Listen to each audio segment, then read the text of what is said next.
or Dave want to film segments either online or when we used to have the television show, it was filmed here. So this area is used when we do physical evaluations to conduct physical screens, to conduct workouts. Our tour professionals, when they're here, sometimes use this area. It's a pretty open gym, and I think that's one of the things with the TPI group, that most of their work is not so much with machinery, it's with kind of you supply your own stability and mobility. Right. And so a lot of just open area, nice firm floor, Yeah. nice hard walls to bounce things off of. Yeah. But it's a great setup. Cool. All right. So we'll head out. I'll show you on the north side of the facility where we have things set up.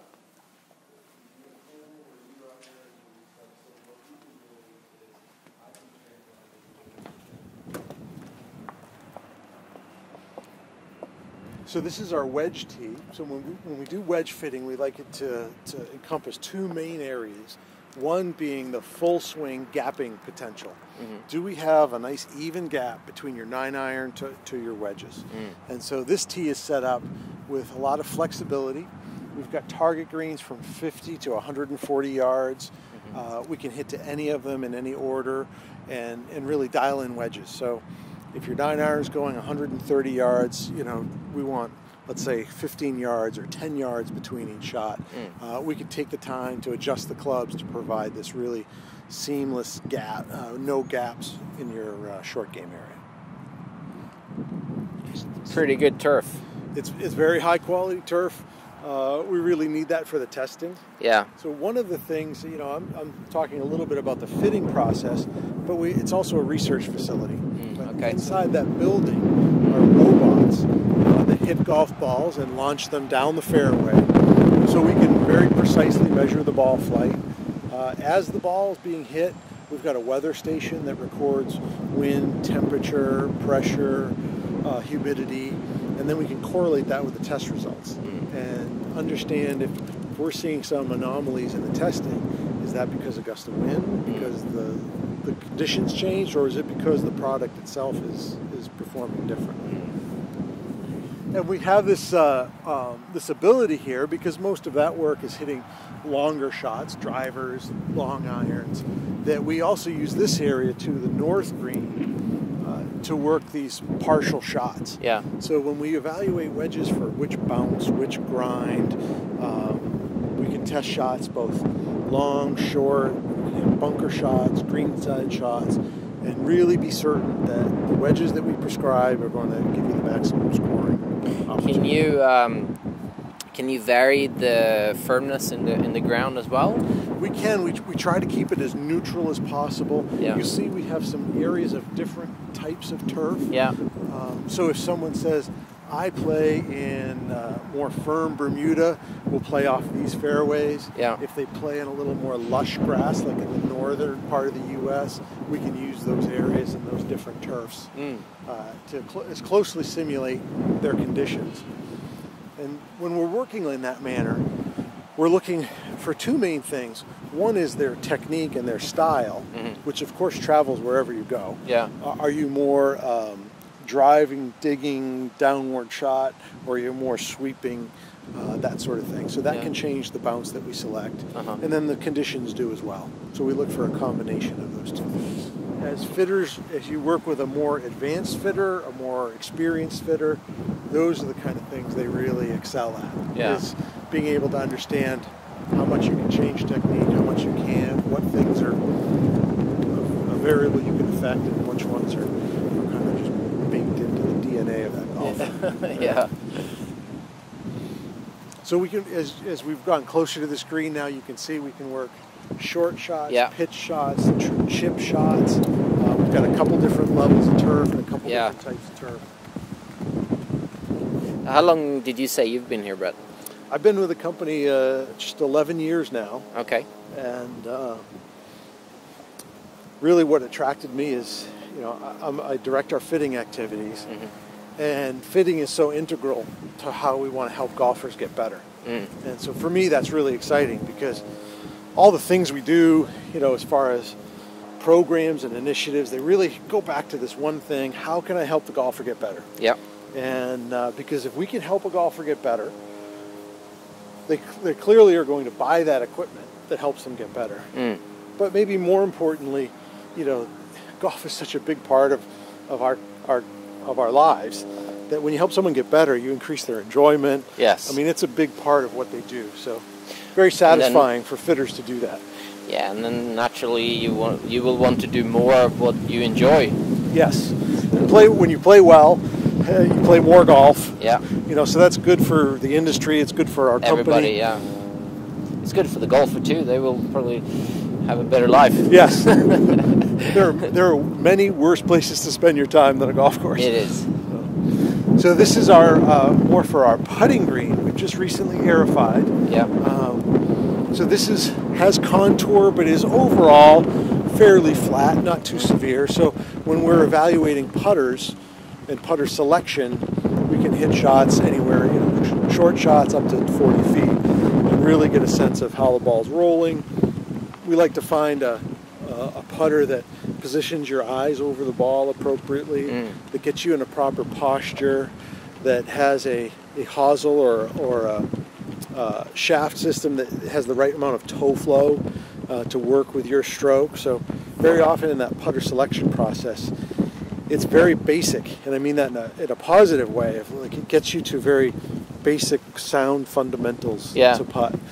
So do you do most of the putter fittings out here, or do you do them indoors in the studio? We do. We draw a little bit of a distinction where here we do putter selection, which is someone not using a launch monitor and cameras to look at your stroke, and they can do a good job. But if you want kind of the ultimate, then you're going to go to a putter. You're going to do a putter fitting, and that's at our gallery, which is in 2 towns south of here, Encinitas. Okay. Where golfers can go, and they spend a few hours with one of Scotty's expert fitters and really analyze their stroke, find out what's right for them. It is very much based on education, not just this is the putter that's right for you, but it's about how you set up, how you feel most comfortable when you stroke, what are your tendencies. And when people finish that process, they're often amazed at how long they've been putting and didn't even think about these things. So it's a wonderful opportunity. This is the area here where we, one of the things, where we conduct the golf fitness evaluations. So this is where Lance Gill comes in. We've got it set up so that you can hit into outdoors, so it accurately reflects what you'll do on the golf course. And we use sensors to measure the golfer, measure their kinematic sequence, how efficiently they create power, and then come up with combining that with their physical attributes, the screening that's done, and come up with a program. Well, if you'd like to get better, here are the things to work on, and actually conduct a workout and have them feel what that's like. With the ultimate goal that if they want to take the next step and improve, then they'll find a local TPI certified provider and visit them and have this ongoing relationship so they can get better. Right. How many of the TPI certified instructors do you have? Wow. We should ask Dave that. Okay. Yeah, I know it's in the thousands. Right. So all around the globe. Yeah. Because they spend quite a bit of time training folks. Yeah. They have different levels of certification, level 1, 2, 3. There's golf power. There's junior. Yeah. So it's a very extensive thing, and it was a shift that we made. At one point, it was about everyone coming here and experiencing this.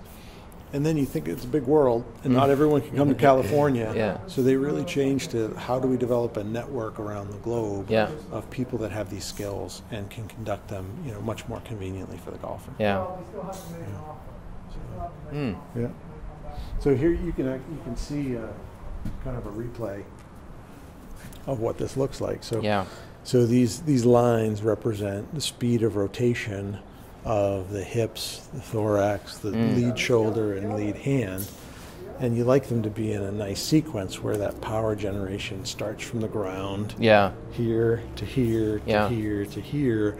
And when it happens in that right order, you get maximum power.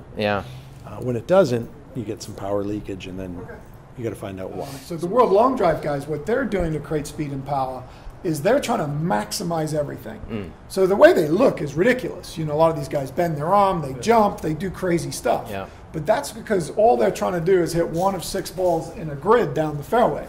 These guys are playing for millions of dollars a week on the PGA Tour. So they're not only trying to maximize their distance, but they've also got to watch their accuracy. So we might actually find that a shorter driver would be the better option for them to create maximum speed and accuracy, because they can hit the center of the face more often, their posture's better, their sequence is better. So actually, when we went and looked at long drive guys, you know, they used to be able to use all the way up to a 50-inch shaft. Now they can only use 48 inches.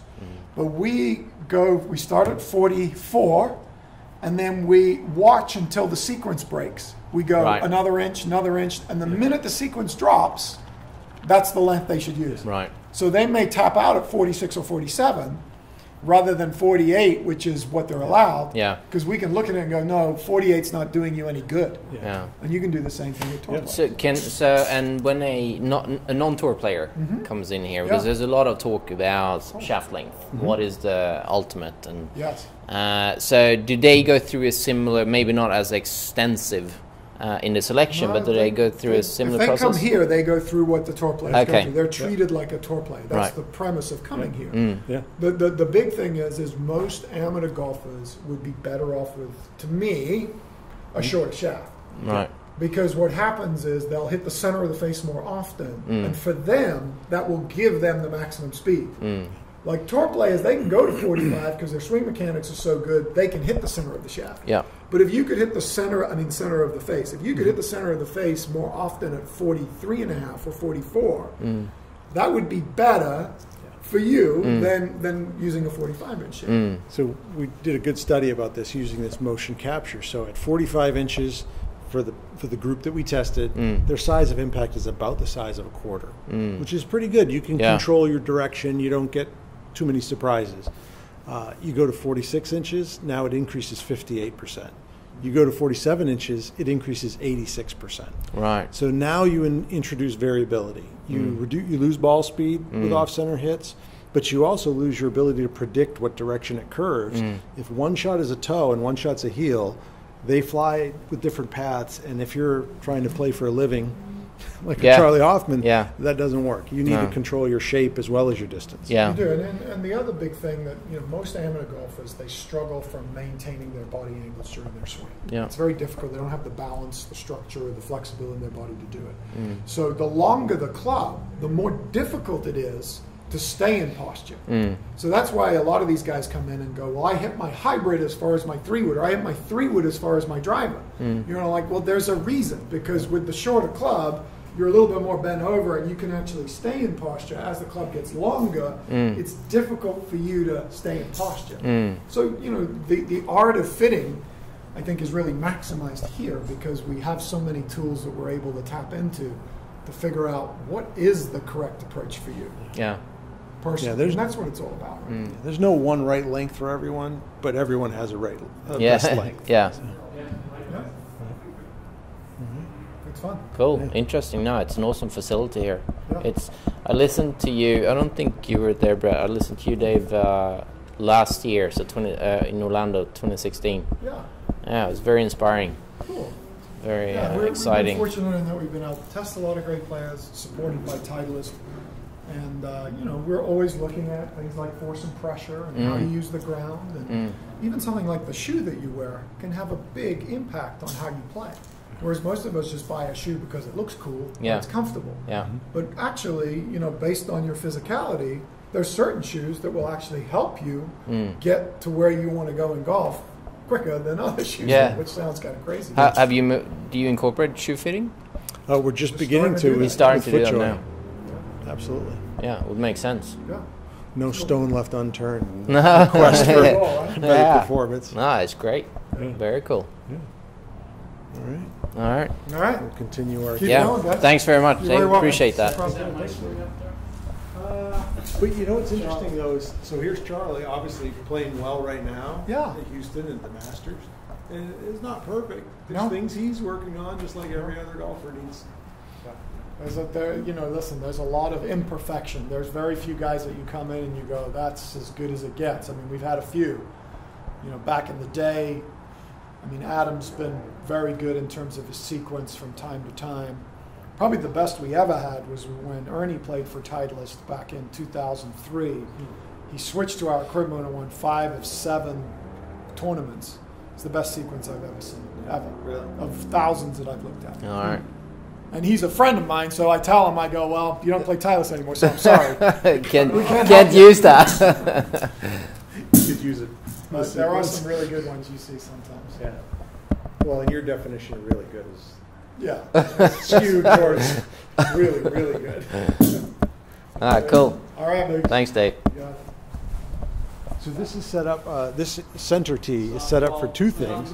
One is for use with physical evaluations and kinematic sequence, but we also have a teeing area where we can conduct consumer testing. So we set up, you can see the poles on either side of the fairway. So when consumers come out and test product, we like to do it outdoors, off turf, with wind and all the trouble on the right, trouble on the left. Yeah. It really simulates what you experience on the golf course. Yeah, that's a pretty narrow, even without the stakes. Well, yeah. And it makes you think like a golfer on a tee with trouble right, trouble left. You make adaptations, you make changes in your swing. If you're hitting on a range that's 100 yards wide, that's not the same golf swing as when you're trying to hit a fairway on a golf course. So we try to simulate that as best we can. And when we have one program we call Pro-Am Experience, where when 3 golfers get together, they basically rent out the facility for the day and they bring their club professional. Okay. And so then we work with the club professional on this long-term program. But the neat thing is when we end that day, we have a short game contest. Oh, wow. So we got some prizes, and usually there's some ribbing between friends. Yeah. That sort of thing. Oh, that's awesome. It's a great spot for that, yes. Your short game, if someone were to spend a significant amount of time at this green or a green like this, you would get better. You'd become sharp, and when you'd step up to a basic chip shot, it would feel like child's play compared to the No, I can imagine. So when somebody goes through the process here, do they then walk away with a complete training program as well?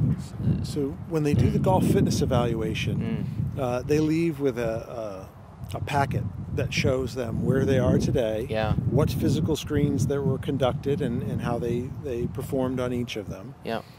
It gives them a workout program. This is what you should work on, and then a referral to a local expert. Right. So from a physical standpoint, where are you? Where would you like to go? And then here's some tools to get there.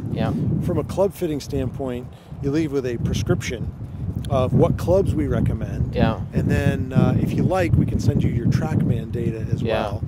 For some people, it's too much data, too much information. Some people love the details, and so we make it available to them. Cool. I mean, I think it's every golfer's dream to come. A few times in their lifetime to a facility like this, and just you can just spend hours here practicing. This is one of those things that if golf is a big part of your life, and especially if you like equipment or you're trying to get better, you've got to check this box. It really is worthwhile. And in the end, when we ask people how to go, they say things like, boy, I learned more in that half day than 10 years before. It really does change their thinking, and in the end it changes their game because they have a better understanding of the role of equipment, how they're performing, what's best for them, that sort of thing. So here we're heading to the south fairway, which when stretched to its full length is essentially a par 4 of almost 390 yards. Oh, wow. So in a test environment, if we wanted to move out to the fairway, we could hit shots to that green. We use that far green area. Bob Vokey does fittings a few dozen times a year where consumers can book with Bob and work with him. So we have a private area there. Right. But for us, for everyday use, This is where we do most of our driver, fairway, hybrid, and iron testing. Okay. So we've got a setup here with a wide assortment of tools. We've got, you know, good turf. We've got good targets. Yeah. And really can work through the process of finding the right equipment. Yeah. We've got a wider than normal setup, options of shafts, different clubs. Essentially, just about everything we offer is here. And so here's a good example.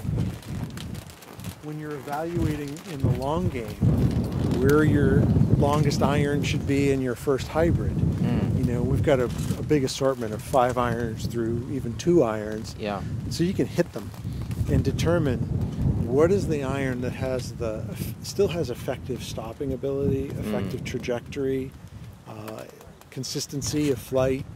You know, where should I stop my irons and start hybrids? Yeah. We also look, because we have this assortment, we also look at the ball speed degradation. Right. So we like to see a 5 mile an hour ball speed gap between clubs. When that gap starts to shrink, then we know we're at the point where the distance gap is shrinking. Right. And then the flight's becoming too low for the most part. Is that so 5 miles per hour, is that the standard? It works out that way. It works out that way, yeah. Okay.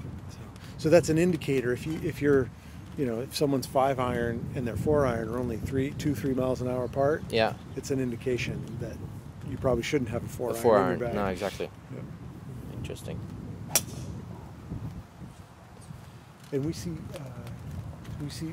all our golfers are generally what we call dedicated. Yeah. You know, they want to get better. Yeah. They view this as, they take lessons, they compete, they play for score, but they're not all tour players. So we get folks, you know, everyday folks from all over the world. Yeah. So we're happy to share this with them and make them feel like a tour player. Yeah. They get all the options they need. And they get their questions answered.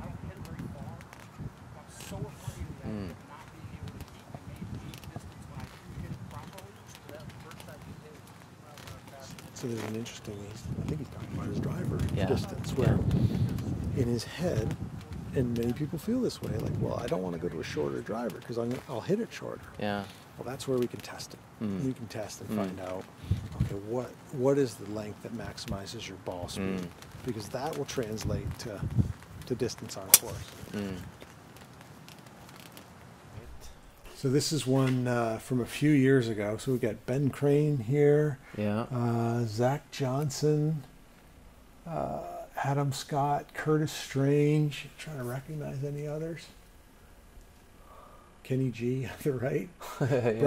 Brad Faxon. Faxon's there. Is that Nick Faldo? I don't think so.